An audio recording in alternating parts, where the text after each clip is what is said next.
Good day, everyone. Welcome to Our Issues Birmingham. We have the pleasure and honor to have back as our guest this week, 3 weeks after your last appearance, Dr. Mark Wilson, with Public Health Officer for Jefferson County. How you doing today, Mark?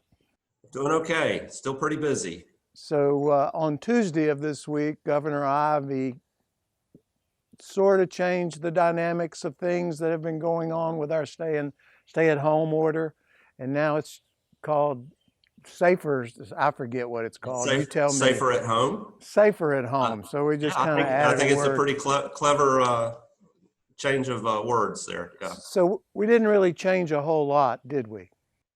No. The main changes were that retail was opened up more. Before it was, some of the big box stores, were doing retail, but the smaller retail stores were closed. So I know that was changed. I know the big box issue bothered you. I was concerned about it because there were a lot of people going into those stores, and they were not supposed to be buying non-essential items, but now that's sort of opened up a little bit. The other big change is that healthcare and dental care was opened up some. There had been a previous order to suspend all elective procedures. And so that was opened up, and it's going to be interesting to see how that plays out. I believe that the newest order that's good for the next 2 weeks, which, as you know, we're taping on Thursday, which will go into effect at 5 p.m. today. So today's April 30th when we're actually having this taping. Is going to put more of the responsibility on the individual citizen to act responsibly. Am I correct in saying that? Yeah, that's correct. Within the order, there is a recommendation at the very beginning. I think it's item number 1, that it's recommended that people take certain precautions. And these are really the same things that we've been saying all along. I think the main message is that as business opens up, everybody's going to have to continue to be very careful to take all those precautions to keep from getting COVID-19, also keep from giving it to someone else. And I would emphasize that, again, that we all need to assume that we might have it, and that we need to assume that somebody else we come in contact with might have it, because there is a period in which people do not have symptoms. And so, there's just no way you can know absolutely that somebody doesn't have it. Well, 2 things come to mind as you say that. One, we've embellished on the symptoms that have been reported that we should be on the lookout for. And 2, Mayor Woodfin has enacted an ordinance that requires people in public to wear a face mask of some sort. It doesn't have to be the medical version, but of Right. some sort, some covering on the face. Right, yeah, and it doesn't even need to be a cloth mask per se. It just needs to be some sort of covering. So, I know that some people are concerned about people who may not have a mask or may have trouble getting one. So, some sort of bandana or other cloth covering can work. There's a lot of ways you can be creative with that. I don't know how many people would want to do this in public, but when I used to do construction work where there was a lot of dust or insulation work, I just take an old T-shirt and pull it up over my face. So there are just a lot of different ways to do that. So, but yeah, I think Mayor Woodfin, takes this very, very seriously, as well as City Council. That was actually a City Council action. I think it was unanimous. I think that there's just concern about our citizens being exposed still. So I think they were taking strong action. Well, but we do have a bit of an inconsistency in that Birmingham says wear a mask. Homewood doesn't say wear a mask. This is the nuance of Jefferson County and 36 municipalities. But I think it's really the main difference is that one is has some legal power behind it, and the recommendation is the same for everyone. We want everybody, regardless of where you live, if you're going out in public where you're going to be likely to be around other people, you need to have a mask on. Now that does not mean when you just take a walk or go on a hike or get a little fresh air outside, but if you're going to be around other people, you need to have that mask on. So that's a strong recommendation. I issued a recommendation a little over a week ago, saying the same thing. And also encouraging employers to make sure their employees have masks. That can be done different ways. But we just want to really make sure everybody continues to be safe. And the more we open up business, the more risk there's going to be. So, in addition to the mask, I'll just reemphasize, that you need to wash your hands frequently, use hand sanitizer. Anytime you touch any surface that other people might have touched recently, you've got to realize that your hands might be contaminated. Do not touch your face until you've gotten somewhere where you can use hand sanitizer or wash your hands thoroughly. And just, you got to really be careful about that. And again, wherever you are, we're asking that you maintain that 6-foot distance. So that's, those recommendations are the same regardless of where you live, regardless of what the situation is. And again, you're putting the responsibility on the individual citizen to act responsibly.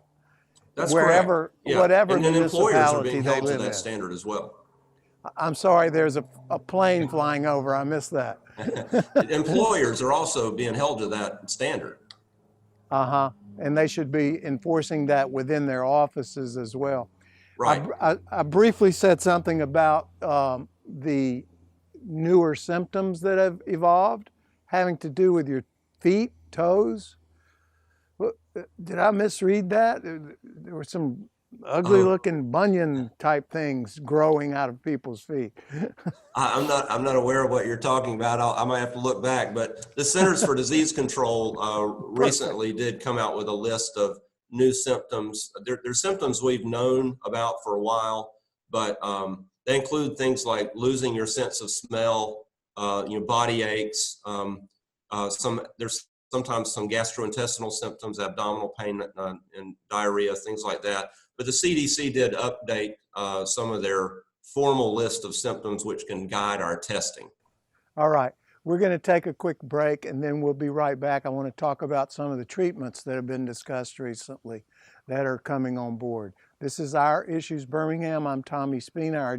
Today's guest is Dr. Mark Wilson with Jefferson County Department of Public Health. We'll be right back. Do not go away.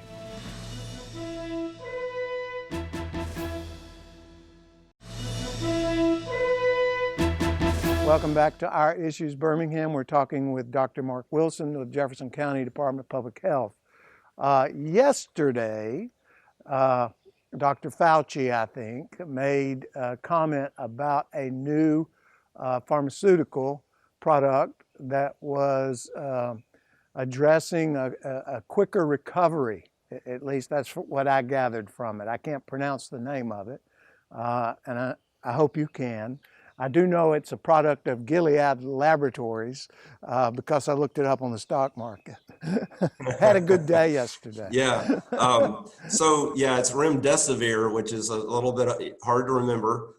It's an antiviral agent that's been used for other things in the past. It's been studied in double-blind controlled trials over the last couple of months, at least, for people that are in intensive care units across the country. UAB is one of the centers that was involved in that study. And so they have had some results from that. And basically it does reduce the length of symptoms that people have.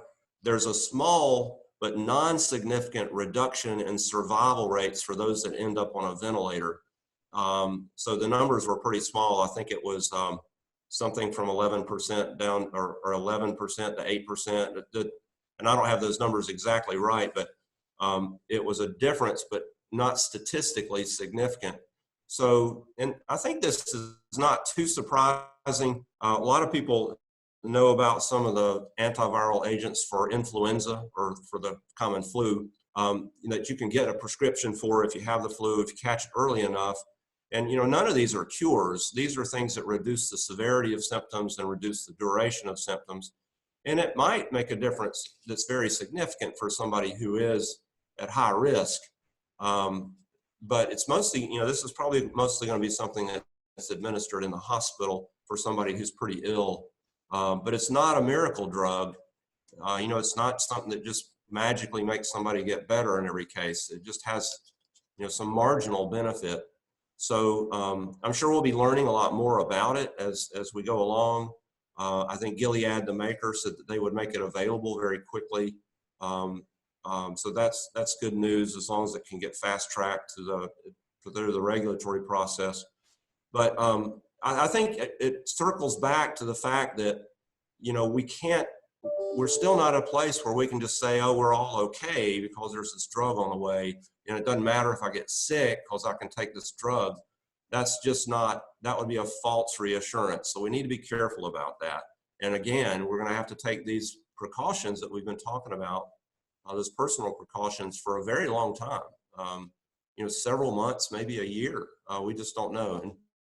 And then, the vaccine is another thing we're waiting on. That's still going to take a long time.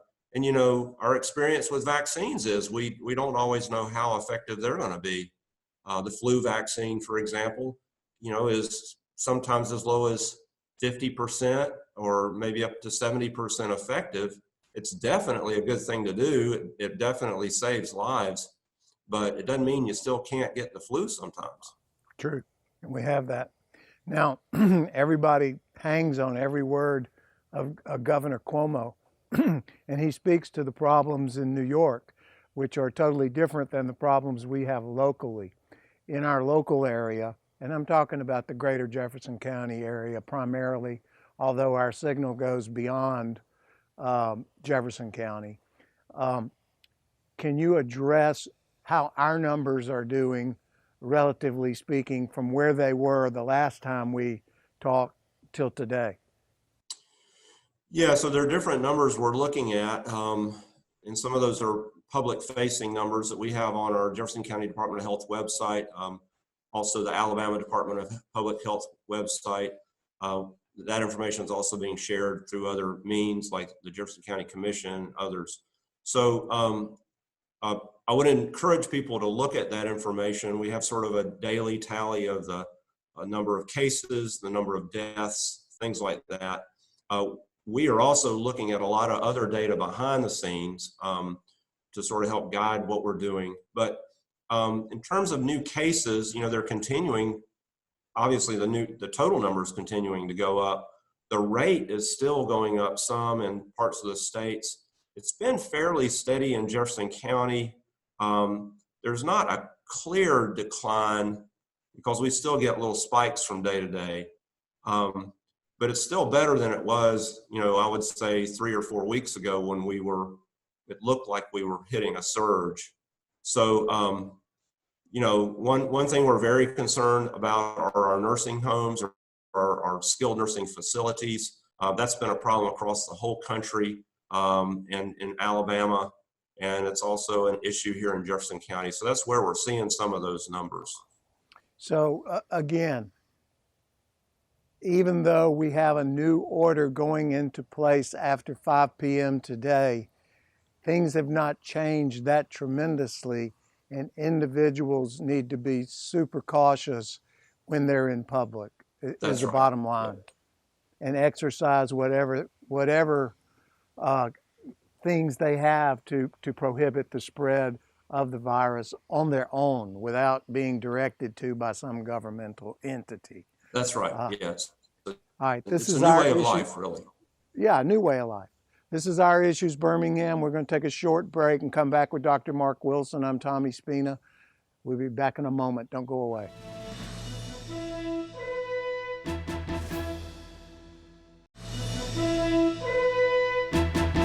Welcome back to Our Issues Birmingham. Dr. Mark Wilson enlightening us about the fact that we still need to be vigilant and stay at home. If you leave home, be cautious. Adhere to the restrictions that have been imparted to you. Now, Doc, there's a delicate balance amongst those in power who make the rules that extend a 2-week modification of what the rules have been up until April 30th. The balance to me is political in some parts, in some aspects, more on a national level probably than a local level, economic on one part. As we've seen reported, UAB is taking, not necessarily UAB, but the University of Alabama Systems is taking a $70 million a month hit in revenue, which I don't know how anybody overcomes that.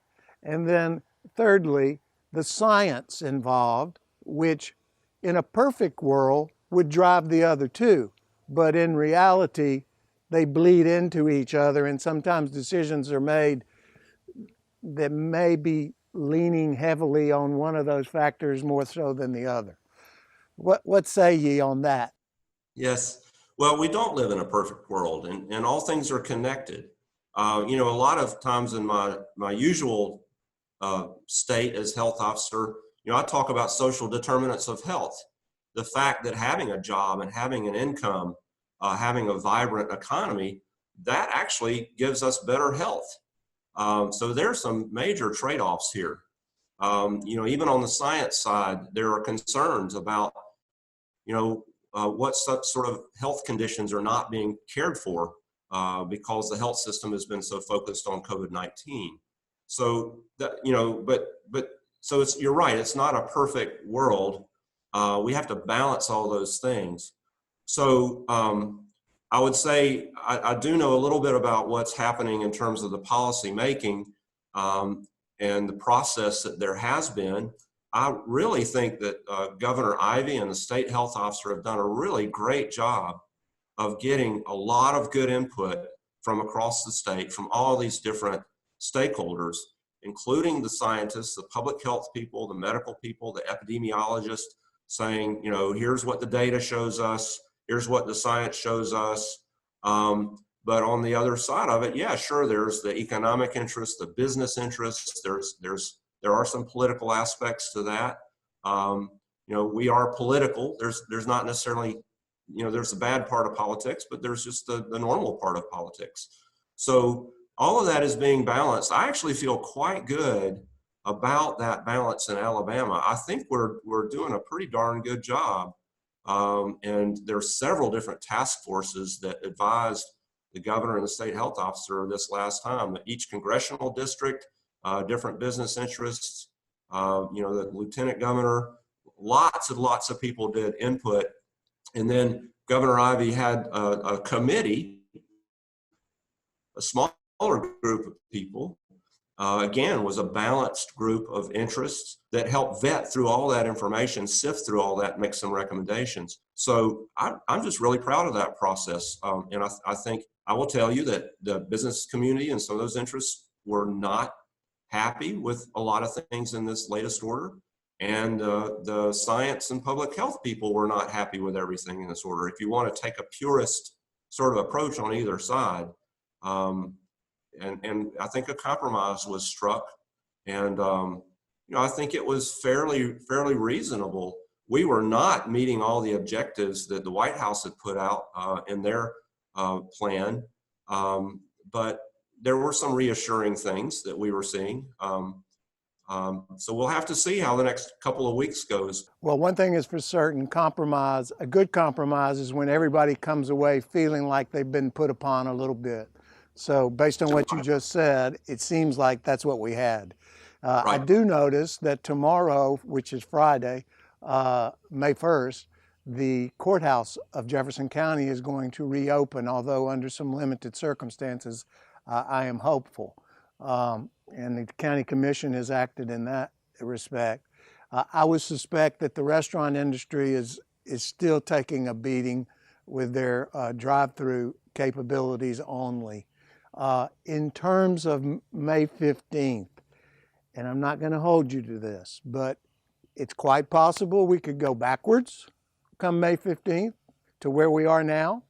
It's quite possible we could loosen things up, but do you have an educated guess about what these next 2 weeks might hold for us? I know you're not a fortune teller or can read the future. Well, one thing I think we don't want to do is take a step backwards. I think that more harm could be done in the long run if we open up too fast and then have a big surge and then have to back off. There's a lot that we need to watch, not just the cases of COVID-19. We're looking at hospitalizations, we're looking at deaths. I will say that certainly opening up the healthcare system, while I think that's a good thing for access to more care, that's going to put a strain on our supply chain. The testing that we've already had issues with, the personal protective equipment or PPE, is going to put a huge demand on that, and that's still an extremely limited resources. Getting those N95 masks that are needed for medical procedures is still difficult. The hospitals have had enough so far, but I'm a little concerned about that. Our health department needs those N95 masks because we're doing some of the testing in these other test sites that are popping up. They need them, and we don't have enough. So I'm a little concerned about that. Again, I don't think it was the wrong decision. It's just that we're going to have to see what the impact is and how much strain that puts on our ability to do our public health work and make sure everybody's safe. Well, thank you for being with us today. I think the message to the people is continue to stay home unless you absolutely have to leave. And when you do leave, go out and be safe. This is Our Issues Birmingham. Thanks for being with us. Thanks to Dr. Mark Wilson. We'll see you next week.